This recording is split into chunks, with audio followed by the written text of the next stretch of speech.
Can you imagine Femi Olusola? This same man who arrived in London with one suitcase, one broken dream, and absolutely no plan, had the nerve, the unfiltered God-given nerve, to look Linda in the face, tell her she was nothing without him, and walk out the door. Not to a stranger, not to someone he met at a conference, to their own company administrator. Her name was Efosa, a woman Linda had personally hired, trained and trusted with the day-to-day running of the business, but we will get to Efosa later. First, let me tell you how this whole thing started. Linda was 21 years old when she met Femi Olusola. He was 27. Both of them had come from comfortable families back in Nigeria, the kind of families that could afford a plane ticket to London and a small start in a cold country. They were young, ambitious, and completely convinced that the world was waiting for them. She was sharp, focused, the kind of woman who could look at a problem from every angle before she moved. Linda's only weakness, if you could call it that, was that she was a slow starter. She thought carefully before she leapt. She needed to be sure. Femi had no such problem. He was a dreamer. Big ideas, big energy, the kind of man who could convince you to jump off a bridge by making it sound like an adventure.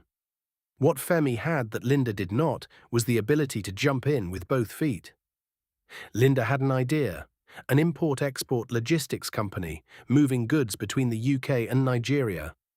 She had recognized the gap in the market. She had done the research. She knew exactly what was needed. But she was afraid to start, afraid of failing, afraid of the leap. Femi was not afraid of anything that did not directly affect his wallet. "Leave it to me," he said. "I will handle the paperwork, all of that. You just focus on building the operations." So he handled the paperwork the best he knew how. The business was registered in his name.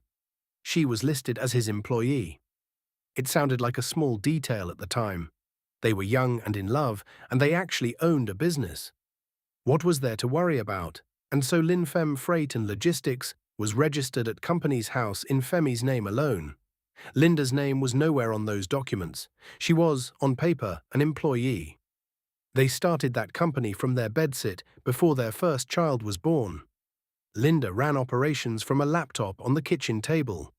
She managed shipments, chased clients, and solved problems at midnight. Fast forward 5 years. 4 children.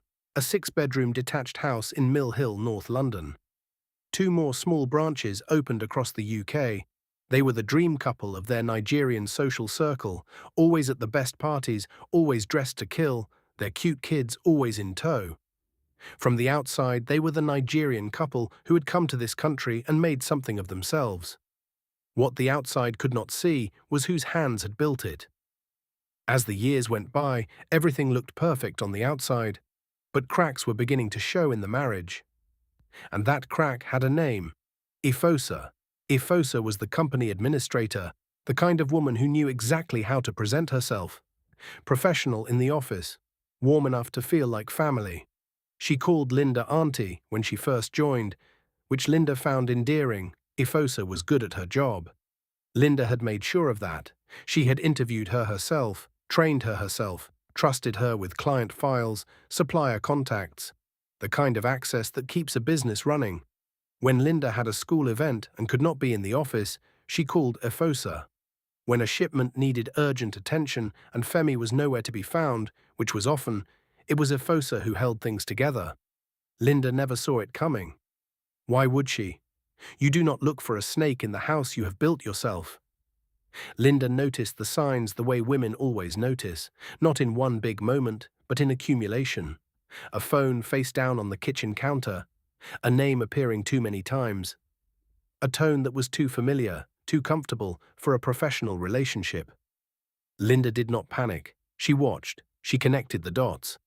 And when she was certain, not suspicious, not hopeful she was wrong, but certain, she waited for a Sunday evening when the children were in bed and the house was quiet. She dished out some fish pepper soup and laid it on the table.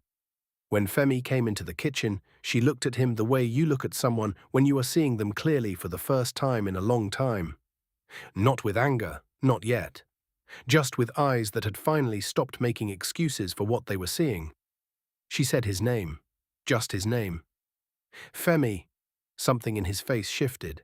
Just slightly, the way a man's face shifts when he walks into a room and realizes the temperature is different from what he expected. He sat down. "I know about Ifosa," she said. She did not shout. She did not list the evidence. She did not perform her pain for him. She just put it on the table between them like the pepper soup and waited. Femi opened his mouth, closed it. And in that moment, Linda saw something that told her everything she needed to know. Not guilt, not remorse, but calculation. He was not deciding whether to confess. He was deciding which version of the story to tell. She had her answer before he said a word. Femi Olusola, husband of 12 years, father of 4 children who were at that very moment asleep upstairs in their Mill Hill bedrooms, looked at his wife and said, "Linda, I am done. Done with you, done with this marriage. I need more from life. I need excitement. I cannot keep living like this." Living like what exactly? In a 6-bedroom house in North London with 4 children and a business turning over serious money. But Femi was not finished. And the business, let us be honest with each other. You work hard, yes. But this was my idea, my vision, my name on everything. Without me, there is no business. There is nothing. There it was. His name was on everything. Linda sat very still. She thought about the bedsit, the kitchen table, the laptop she had used to run operations while the children slept in the next room. She thought about the clients she had chased, the shipments she had rescued, the midnight calls she had taken when Femi was asleep. She thought about the years she had spent building something she believed was theirs. And then she thought about the paperwork, the registration she had left to him because she was afraid to start, and he was not. The fine print she had never read because he was her husband. And you do not read the fine print on your own marriage. Her name was not on a single document at Company's House. She had built a company she did not legally own. Femi watched her face, saying nothing. He did not need to. He already knew what she was realizing. This was not a man who had planned this from the beginning. Femi was not that calculating. He had simply registered the business in his name because it was convenient. She was hesitant. He had nothing to lose. And then when the marriage fell apart, he looked at what he had and used it. That, somehow, made it worse. A trap you walk into is one thing. But to discover that the person you trusted simply never thought to protect you, that your vulnerability was not exploited but just never considered, that is a different kind of pain entirely. Linda broke. Not publicly, not dramatically. But she broke because she was human, and what had been done to her was cruel. And she had loved this man since she was 21 years old. After months, the divorce was finalized. The house in Mill Hill was sold. She packed up her 4 children, her dignity, and what remained of herself. It was her sister Remy who said what needed to be said. Remy called from Lagos one evening and did not waste time. "Linda, come home. You have been carrying this whole thing alone for too long. The children need to be somewhere. They are surrounded by people who love them. And so do you." Linda did not argue. She was too tired to argue. She came home to Nigeria, to Lagos, to the sister who had called her back, and the family that closed around her children like a wall. She cried, she rested, she sat with her shame and her grief and her anger until they became something quieter, something she could work with. And then she dusted herself off. With her parents' support and the proceeds from the Mill Hill house, she picked up her phone and began to return overdue calls. Most of Femi's clients had not gone to competitors. They had been waiting for Linda. She had not chased them. They had found her because they had respected her for years and had been quietly watching to see what she would do next. Linda decided to start again, this time without fear. She had lost all there was to lose. Within a few months, Linda was running a small logistics company in Ikeja, bringing 12 years of hard-won knowledge into everything she touched. It was on one ordinary afternoon that Karim walked into the Ikeja branch. Linda, unlike many women who had been badly burned, did not close her heart to love again. She just curated it more carefully this time. From the first moment Karim laid eyes on her, it was clear this was a different kind of man entirely. Not even 4 children gave him pause. Karim was the son of a Lebanese expatriate who had grown up in Nigeria and was in charge of several multi-million-pound businesses. Within a year, they were quietly married. With Karim's backing, Linda acquired a massive office on Victoria Island to expand her business. By the end of the second year, she had acquired 5 more struggling companies and turned them around. She named the company Praise Logistics. After her last child, born in the middle of her rebuilding, the one whose arrival reminded her that new things were still possible. Not named after a husband. Not named after a dream someone else registered in his own name. Named after gratitude. In those same 2 years, Linda had added 2 more children to her family. While Linda was rising, Femi was falling. Without her, Linfem Freight and Logistics began to bleed. Slowly at first. Then all at once. Because it turned out, and this will shock absolutely nobody except Femi, that the company did not run on his name. It ran on Linda's work, the shipping schedules, the client relationships, the midnight calls when a container was stuck at customs and a client was threatening to walk. The careful, invisible, unglamorous work that kept every single thing moving. Femi had no idea how to do any of it. He had never needed to learn. And Ifosa? Ifosa moved into Femi's house and stopped working. She had not signed up for struggle. She had signed up for the lifestyle. When the lifestyle disappeared, so did she. She left without much ceremony. Now Femi was alone. No wife, no girlfriend, just a company falling apart at the seams and an accountant who had run out of encouraging things to say. Femi, the business is finished unless you bring in an investor. Your branch in Nigeria is practically being looted. You need a partner, or you need to close the doors. So Femi did what men like Femi do when they have exhausted every other option. He went back to Nigeria. He flew to Lagos, Victoria Island, to meet with one of the big investment firms, wearing his best suit, his best smile, and what remained of his confidence. He sat across from an account manager who looked at his numbers with the expression of someone trying to find something encouraging to say and failing. Mr. Olusola, I will be honest. These figures are not good. But I have reached out to someone who knows this industry very well. Someone who may be willing to come in as a partner. Femi straightened his tie, reminded himself he was still Femi Olusola. Still the man with the vision. Send them in, he said. The door opened, and Femi's stomach dropped through the floor of that office, through Victoria Island and directly into the Lagos Lagoon. Linda walked in like she had booked the room, because she had, and now here was Linda sitting across from her ex-husband in a Lagos boardroom, watching him try to remember how to breathe. Femi opened his mouth, closed it, opened it again like a man whose Wi-Fi has stopped working. Linda, how? I did not know. When did you? She let him flounder. Just long enough.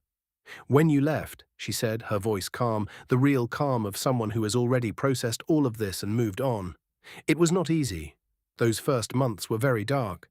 Femi said nothing. But I got up. I got to work. She looked at him steadily. And it turns out I am very good at this. Without you. And because he was still Femi, because some men will try the smile even when they are sitting in the ruins of everything they destroyed, he leaned forward. Look, I know what I said. I know how I left. But you know I did not mean all of that. You are brilliant. You always were. And perhaps, the smile, the old smile, perhaps we could try again. You and I. Linda reached into her bag. She placed a photograph on the table. It was a family photo. Linda, Kareem, and 6 children. Everyone smiling, everyone whole. I got remarried, Femi, to a wonderful man. My children have a father who comes home. She let him look at the photograph for a moment. All 6 of them. She picked it up and put it back in her bag. Now, let us talk business. She opened her folder.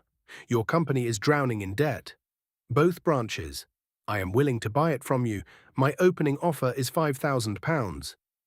The room was very quiet. Femi stared at her. £5,000. Linda, this company is worth what it was worth, she said, and what it is worth today are 2 very different conversations. But I am feeling generous.